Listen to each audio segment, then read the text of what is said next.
I would love to be able to argue the logic behind it, but frankly, I'm too intelligent to do that.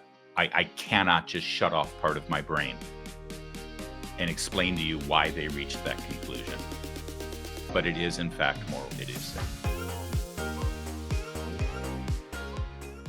Yesterday, in the Supreme Court of the United States, probably the most important argument made for our culture, for our nation's well-being, had to do with the state of Tennessee law.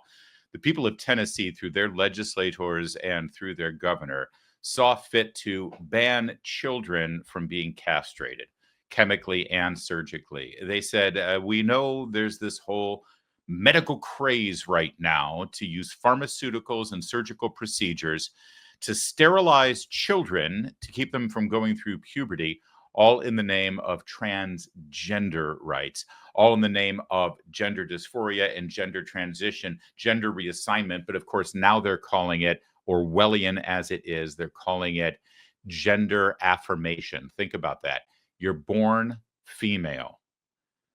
You're convinced through therapists and sometimes school teachers and counselors and your peers that you were really supposed to be a boy. So you now take pharmaceuticals and maybe even have a surgical procedure to lop off your perfectly healthy breasts. And they call that gender affirmation. Well, like I said, the good people of Tennessee, through their legislators, decided not in our state. And it took the ACLU and several other activist organizations to say, you can't do that. That's unconstitutional. Because, you know, when our founders wrote the Constitution, they wanted to make sure that children could be sterilized in the future. So yesterday, the Supreme Court heard this case, and we've got the good, the bad, and the ugly here in terms of arguments. We'll start with the good and the brilliant, which means, of course, we start with Clarence Thomas, who asks a very important question here. We'll stop it and start it so I can give you commentary along the way, because sometimes these things need context. But the question was really simple. It was the first question of the hearing to the ACLU lawyers who are trying to stop this law from going forward. He says, what would your remedy be? How do you want to be made whole by this? How do you want to be fixed by this law? Take a listen. If you are successful, what would your remedy be? Your Honor, if we're successful here, the remedy would be to enjoin the state of Tennessee defendants from enforcing SB 1 as applied to our individual plaintiffs. So in practical terms, what would it be? What would you get? Wouldn't you get you would get different treatment based on sex? In practical terms, what it would mean is that an individual like John Doe, who was receiving medical treatment to undergo a typical male puberty prior to SB 1 and is now barred from doing so because his birth sex is female, could then receive that treatment as he had been doing with the consent of his parents. So his sex would no longer be the basis for the denial of the medical care that his doctors recommended and his parents consented to. Now, that's Clarence Thomas laying, well, basically a perfect trap for this lawyer from the ACLU. Roger Severino, who is a Supreme Court and constitutional law expert, former director of Health and Human Services Office of Civil Rights, by the way, so he knows about these medical issues too. Let me read to you real fast a synopsis of what Clarence Thomas just did. The question was, what remedy are you seeking? Which probably was not a question this ACLU lawyer was expecting, because it's sort of a remedial sort of basic issue here, not one of the deep dive constitutional civil rights issues. So this ACLU lawyer said, well, an injunction. And Justice Thomas said, so you would get different treatment then based on sex, right? Right? Because, see, understand something here. There's a girl who identifies as a boy, and the injunction on the law would allow that girl to get drugs that would allow that girl to go through what's called a typical male puberty, even though that girl was born with the sex of a female. Now, that cleared up everything that anyone was wondering about whether this is an equal protection under the law and discrimination on the basis of sex or gender. because girls who identify as boys would have the right under the Constitution, if you're the ACLU in this case, to get testosterone. But a boy who identified as a boy would not have the right to that same testosterone as he is going through puberty, unless he had a medical condition of some sort, which of course is typical for a medical condition. If you're going through a medical condition, you want this drug prescribed. Obviously, you can have that drug prescribed. But you see, the ACLU is not saying that these girls have a medical condition. They're saying these girls aren't really girls. These girls are boys. But they can't possibly go through puberty and become men unless they have the testosterone. So in other words, these girls will get preferential treatment. They will be treated differently than boys who were born with boy sexual parts, which on the face of it proves that the injunctive relief that the ACLU is asking for is in and of itself discrimination based on sex, based on your body parts, based on how you were born, which is in and of itself a violation of equal protection. With that one simple question, Clarence Thomas, at the very beginning of the arguments, blew away the entire case. It truly was brilliant. There was another moment, by the way, coming up where Justice Alito, just cement the entire thing, blew apart the case as well. We'll get to that in just a moment. But I told you we had good, bad, and ugly. Well, let's get to the bad and ugly parts here. This is a line of questioning now from, here, I'll describe it. I can't see the description right now, but it's good stuff here. Not eliminate the risk of detransitioners. So it becomes a pure exercise of weighing benefits versus risk. And the question of how many minors have to have their bodies irreparably harmed for unproven benefits is one that is best left. I'm sorry, counselor. Every medical treatment has a risk, even taking aspirin. There is always going to be a percentage of the population under any medical treatment that's going to suffer a harm. All right. So that's Justice Sonia Sotomayor, who just demonstrated herself to be quite possibly the most morally ignorant human being on the planet. I say possibly because she's got a colleague there that's about to double down and make it even worse. The moment you are trying to make some sort of equivocating legal arguments in this case, saying, listen, a girl taking male hormones to prevent herself from going through regular female puberty and instead going through the puberty that a boy would typically endure, thus rendering her sterile and unable to procreate as an adult female, that's just like blank. You see, there is no blank. There's nothing you can fill in there to say this is just like that, right? Unless you're talking about some barbaric medical procedure that was used in Nazi camps testing on the Jews that were being kept there. This is barbarism.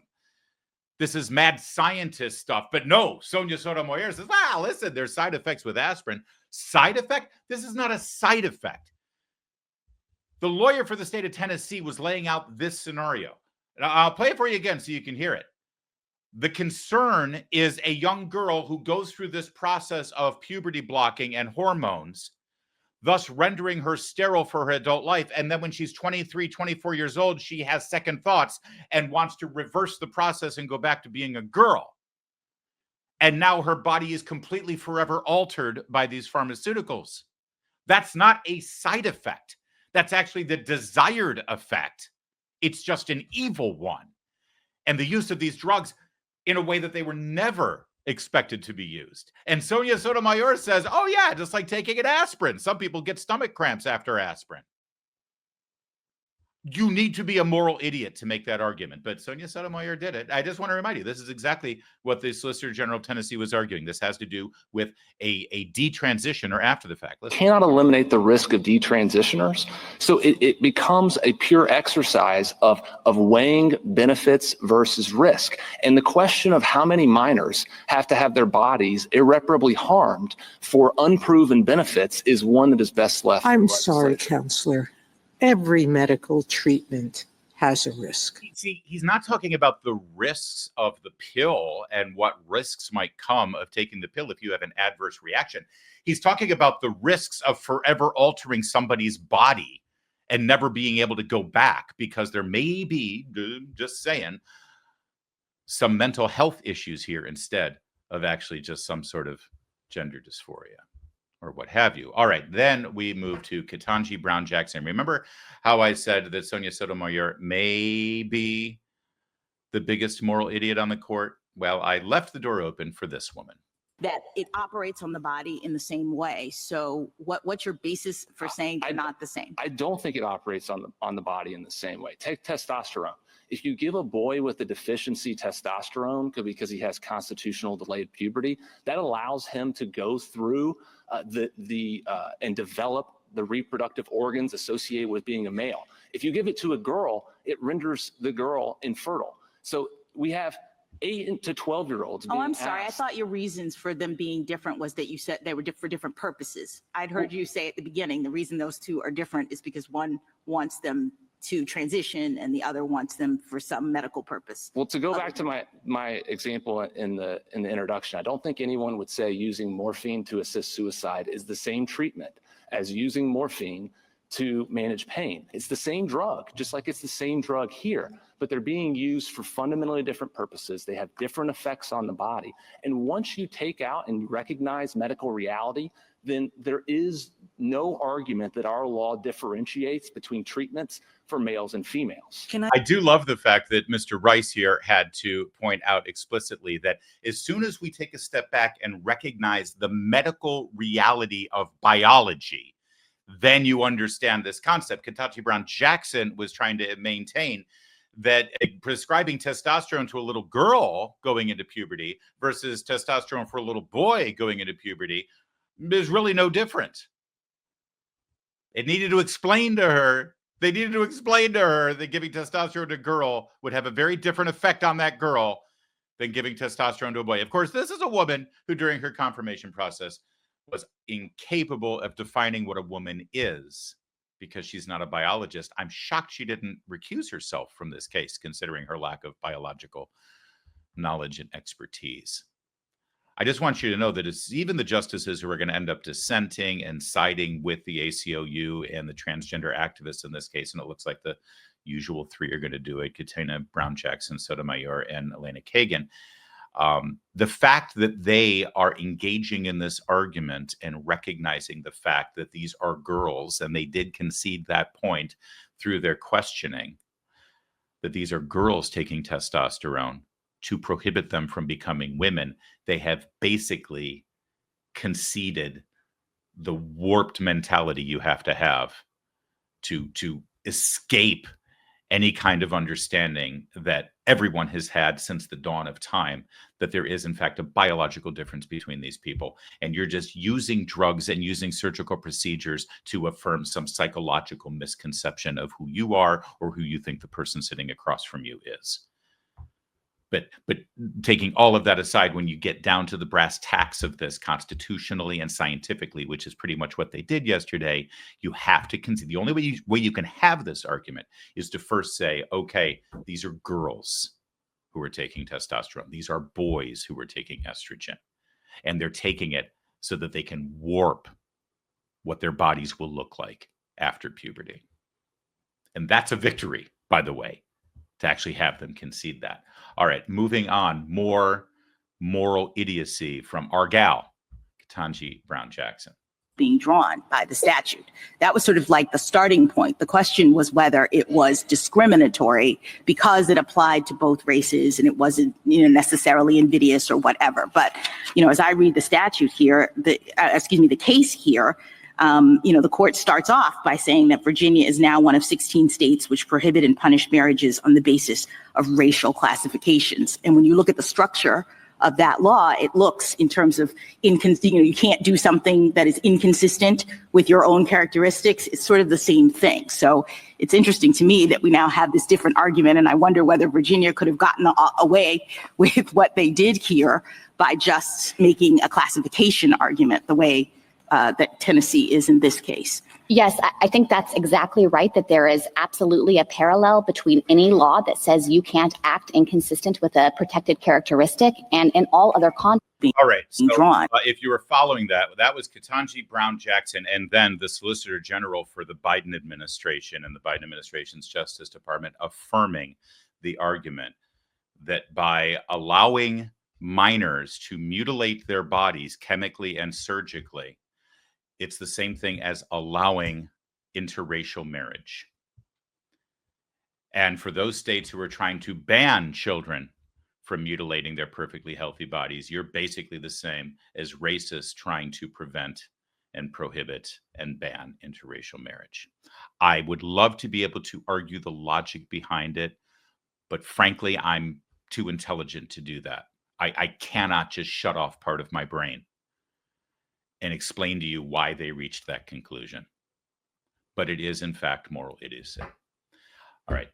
That's the bad and the ugly. Can we get back to the good and the great? We started with Clarence Thomas. Let's end with Justice Samuel Alito. This clip right here is actually quite possibly the most important clip that happened in the entire argument.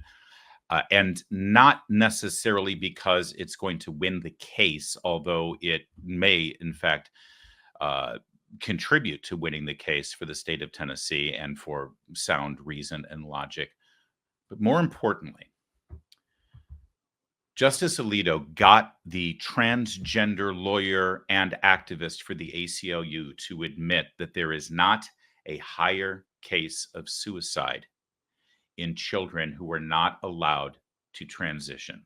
This is so critically important because you have to understand that parents, a lot of times you'll see this stuff and you'll see these kids who are living a life different than their gender and their sex that they were born as. And you wonder, how could the parents allow this? And my heart goes out to these parents. I do. I actually went to high school with a person whose child went through this, and she went along with it. And parents are told by pediatricians, by child psychologists, by teachers, by school counselors, by school administrators, how government employees like public school teachers are involved in this conversation, I'll never know. But parents are told that they can either support their child transitioning from a daughter to a son, and then you will have this son now, or you can refuse to go along with it, refuse to support your daughter, and you'll have a dead daughter. That is the choice parents have been given over the course of the last 10 or 15 years. They have been emotionally and psychologically tortured and manipulated to think that if they didn't do what this medical community told them to do, even though it goes against every bit of wisdom, common sense, rationality, reason, and moral understanding of the human race, if they don't go along with it and affirm their child's desire to change their sex, then their child would kill themselves. And it would be mom and dad's fault. And the whole thing is a lie. And now in the Supreme Court of the United States, the advocate and activist on behalf of transgender rights, a transgender woman, man himself, herself, admitted it to Samuel Alito. And Samuel Alito is the hero that got it out. Listen to this. True in every respect. But on page 195 of the Cass report, it says, there is no evidence that gender affirmative treatments reduce suicide. What I think that is referring to is there is no evidence in the studies that this treatment reduces completed suicide. And the reason for that is completed suicide, thankfully and admittedly, is rare. And we're talking about a very small population of individuals with studies that don't necessarily have completed suicides within them. However, there are multiple studies, long-term longitudinal studies that do show that there is a reduction in suicidality, which I think is a positive outcome to. All right. So did you catch that? There's two things that are very noteworthy about this. Number one, the concession there by Chase Strangio. There's Chase. Chase Strangio admitted that completed suicides for minors who are not supported and affirmed in their desire to transition and change their sex through chemical and surgical means, completed suicides are extremely rare. But if you allow them to go through the process and transition, there is a reduction in suicidality. All right. So number one, the fact of the matter is that children killing themselves because they're not affirmed in their desire to transition is incredibly rare. Let every mother and father hear that around the world. If you are in a doctor's office and a doctor says you need to do this or your kid will kill themselves, you walk out of that doctor's office and report the doctor to the American Medical Association. Or better yet, sue that doctor for malpractice. Because none of the research backs that up. But also, I hope you caught that little jujitsu now. Because they're twisting words and twisting meanings of words to have it their way. You see, oh, no. We never said that it would be completed suicide. When was that? Have you ever heard this term, completed suicide? I'll be honest with you. This is new to me. I don't think I've ever actually, until this very moment, heard the term completed suicide. Apparently, suicidality and completed suicide are really the two categories at play here. And what they've really been concerned about is suicidality. In other words, their argument is that your teenage child or your prepubescent child will want to commit suicide. They're not going to do it. Don't worry. It's very rare if they actually have completed suicide, but they will threaten to commit suicide. They will feel suicidal. They may even try to commit suicide, but not in a way that will actually finish the job. And that's nothing new, by the way. Ever since I was a prepubescent teenager, there have been sadly many cases of children going through puberty and adolescence who attempt suicide, never really in a very effective way. It's usually a cry for help, actually. But understand something. That's what they're advocating for now. You must go ahead and affirm this. Otherwise, your child will feel suicidal. Well, let me tell you something. As a parent and as a former adolescent, if a parent and the medical profession and our society and culture as a whole decides to acquiesce to a child or adolescent's strangest and most damaging self-harm desires because we're afraid they're going to threaten to commit suicide, well, then we've just given up all wisdom, all intelligence, all maturity, and all responsibility as parents and as mature adults in a society or culture. Because at that point, all an adolescent has to do is say, let me do this or I'll try to kill myself. And now you've got to do it. Think about it, mom and dad. Think about it. Think about how many times you've heard that from your kids. Or if not heard that, how many times you think, you yourself, were there any times when you were a kid, it's like, oh my God, I'm so depressed. I mean, for God's sake, what are we doing here?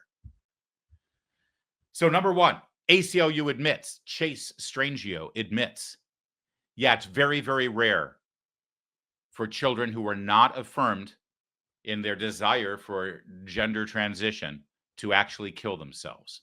Boom. End of argument right there. But secondly, no, it's really about suicidality. That's the real concern here.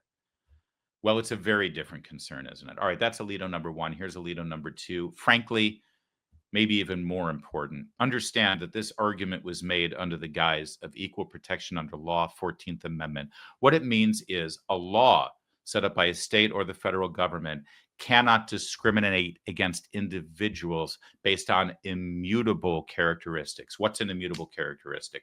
Well, it has to do with, for instance, your race.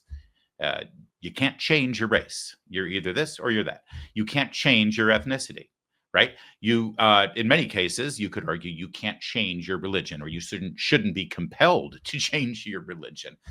And you can't change your sex. If you're born a woman, you're a woman. If you're born a man, you're a man. And remarkably, they were making this argument on behalf of this law. In other words, you know, boys get prescribed testosterone when they're having issues in puberty. Well, girls should be able to get testosterone too. That's literally what their argument is. Although, of course, they're not talking about girls. They're talking about girls who are actually boys. And set that aside for a moment. The whole point is immutable characteristics. Now listen to this line of questioning.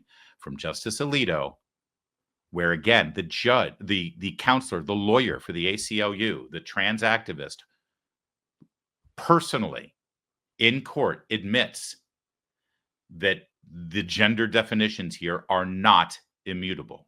Alito walks this person right into the trap, and it's brilliant. Does the category of, does transgender status apply to individuals who are gender fluid? I think that the distinguishing characteristic is to have a birth sex that does not align with, or a gender that does not align with one's birth sex. So it may include people who have different understandings of their gender identity, but I think it is still the distinguishing characteristic of a birth sex and a gender identity that are incongruent. Are there individuals who are born male, assigned male at birth, who at one point identify as female, but then later come to identify as male, and likewise for individuals who are assigned female at birth, at some point identify as female, identify as male, but later come to identify as female? Are there not such people? There are such people. I agree with that, Justice. So it's not an immutable characteristic, is it? All right, let me pause there. I want you to hear the response, but you see how this lawyer was walked right into this trap. You know, are there people who are born female, then identify as male, and then go back to identifying as female? And of course, we know that that's a case, right? And this lawyer says, yes, that is a case. And by the way, this person is arguing that when that person is identifying as the sex that they were not born as, they should have the right to have these drugs. Okay, which is fine. Go ahead, make that argument. But then that person goes back to identifying as the sex that they were born. And the lawyer says, yeah, absolutely, that's a thing. And the judge says, Justice Alito says, so it's not an immutable characteristic. If it can change, then by definition, it is not immutable. Can't change your skin color, can't change your race, can't change your body parts. I mean, unless you do extraordinary surgical things, but you can't change your XY chromosomes, right? And that's the end of the case. That is the end of the case. Every single case law leading up to this point, based on equal protection under the law in the 14th Amendment, says it has to be an immutable characteristic. The lawyer advocating for this just said in open court, yeah, sure, you can go back and forth. It can change. It's not immutable. Period. End of everybody go home. We're done here. We're done. Now I want you to listen to the response, because you will listen to the words that you think we had word salad with Kamala Harris. Listen to the hemming and hawing, the brain freeze, the short circuiting, the gulping in mid-sentence. Try to make sense of what this lawyer says, because this lawyer realizes that it's over. And so all you get from this person, from Chase Strangio, is just blah, blah, blah, blah, blah, blah, blah, blah. Listen, it's brilliant. It's beautiful. Well, I think people's understanding of it shifts, but the evidence shows that there is at least a strong underlying basis. And I think the normative reason for that particular consideration is whether or not this is something that someone should or could change, and whether they should have to change it in order to receive constitutional protections. And I think transgender status squarely fits within that. Yeah. Did you hear that gulp right in the middle of it? That was amazing and beautiful and delightful and phenomenal. This thing will be supported. It will be upheld. Tennessee and the 24 states, along with Tennessee, are going to go ahead and protect children. And it's a beautiful, wonderful thing. One other commentary on the Supreme Court justices here. Somebody put a graph together to show last year's arguments and which justices did the most speaking at these hearings. And it's extraordinary when you look at it. That's Ketanji Brown Jackson, the freshman, the rookie, first time on the court. I remember they used to make fun of Clarence Thomas because Clarence Thomas never said much of anything in his first year or first couple of years. Because, and I would understand that, actually. You're new there. You want to, let your opinion do the talking, not necessarily spend a whole lot of time filling up a lot of hot air and space in the room by yammering and yammering and yammering and talking. But boy, oh boy, Ketanji Brown Jackson,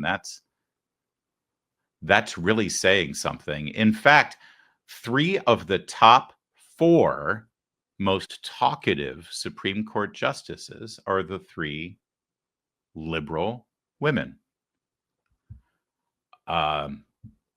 That's pretty remarkable too, isn't it? Who's the most soft-spoken justice? Clarence Thomas. I'm not saying this means anything. I'm just saying it's interesting. By the way, back to this Chase Strangio person.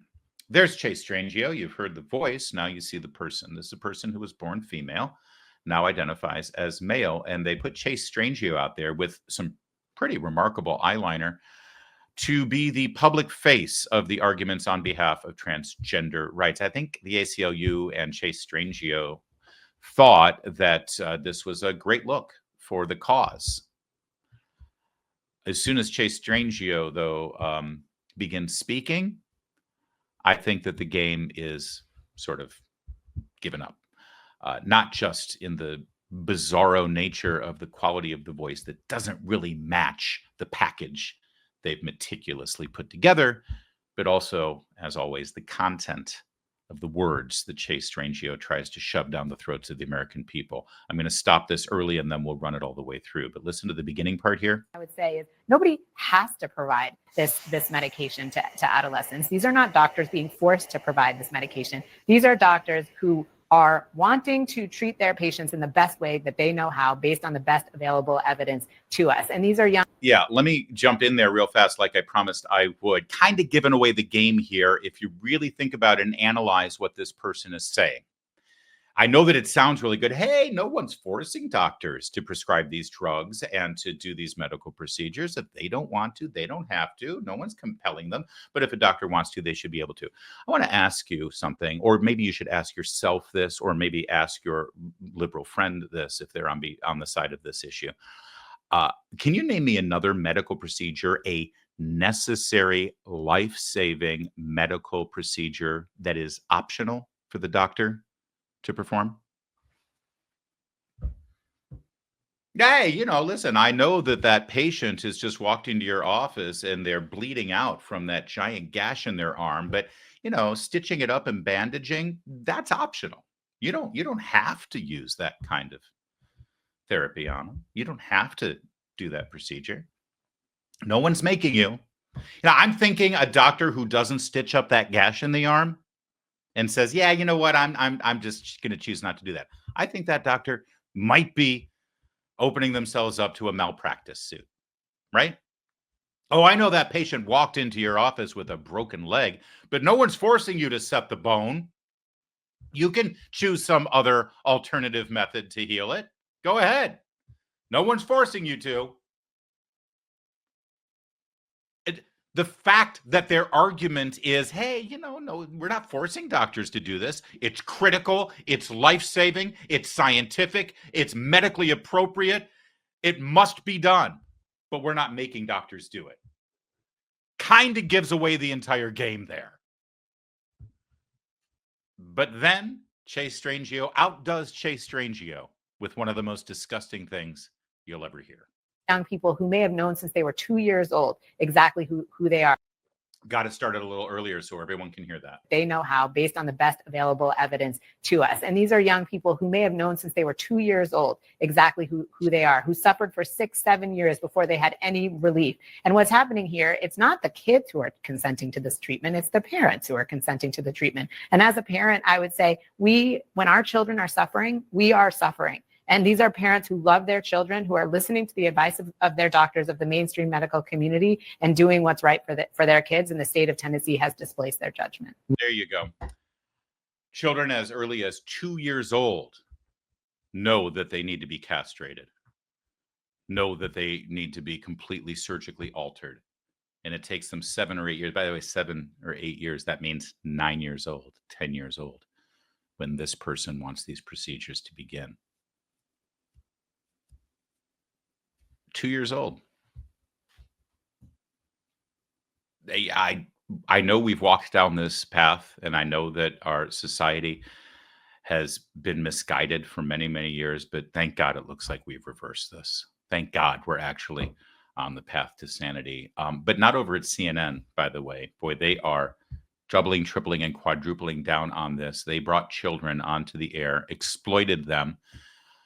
The parents allowed them to be exploited too. for the sake of this issue. And this is hard to watch, but you need to see it. Concerns have you had about speaking out? That I'm gonna be like murdered.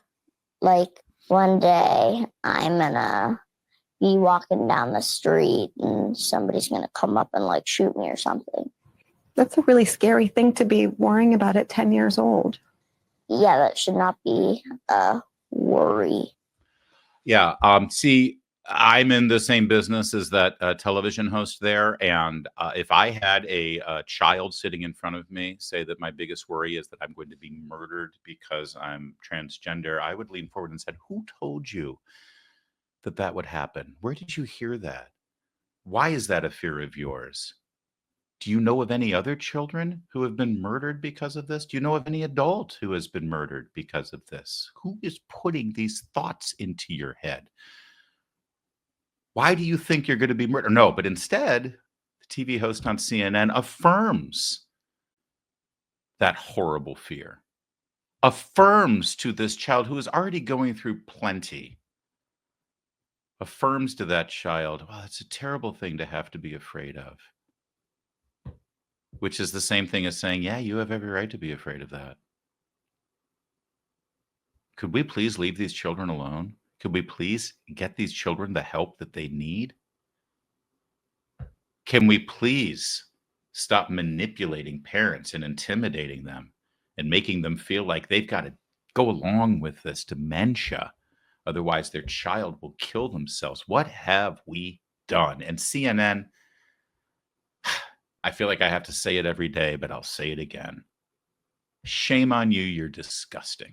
If you open an IRA in gold right now from Birch Gold, well, you'll get free silver shipped directly to your home. That's right, free silver, just because you know me. It's the most wonderful time of the year, and the only time of the year that Birch Gold gives away a free 1-ounce silver eagle for every $5,000 purchased. And the best part, you don't have to pay a penny out of pocket. That's right. It's so good that my voice cracks when I talk about it. Simply convert an existing IRA or 401k into a tax-sheltered IRA in physical gold, and Birch Gold is going to send you free silver coins directly to your home. Now, I know what you're thinking. What do I got to diversify my savings for? Trump won. Well, those two things aren't necessarily connected together. See, the fact is an administration trying to reverse a $36 trillion national debt in 4 years ain't going to be easy. He's going to do some work, but you still need to focus on your personal finances, okay? We have a huge amount to pay on the interest on the debt, let alone the principal. So take action now. Text my name, Larry, Larry, to 989898. Do that before December 18th. You're going to get a free info kit for gold, but also you're going to claim your eligibility for free silver and gold. It's like Christmas. I'm not going to sing. Free silver on qualifying purchases from Birch Gold. Do this before December 18th. Again, text Larry to the number 989898. Do that now. That's another way you can support the show. It's free. You get this info kit. 989898. Text my name.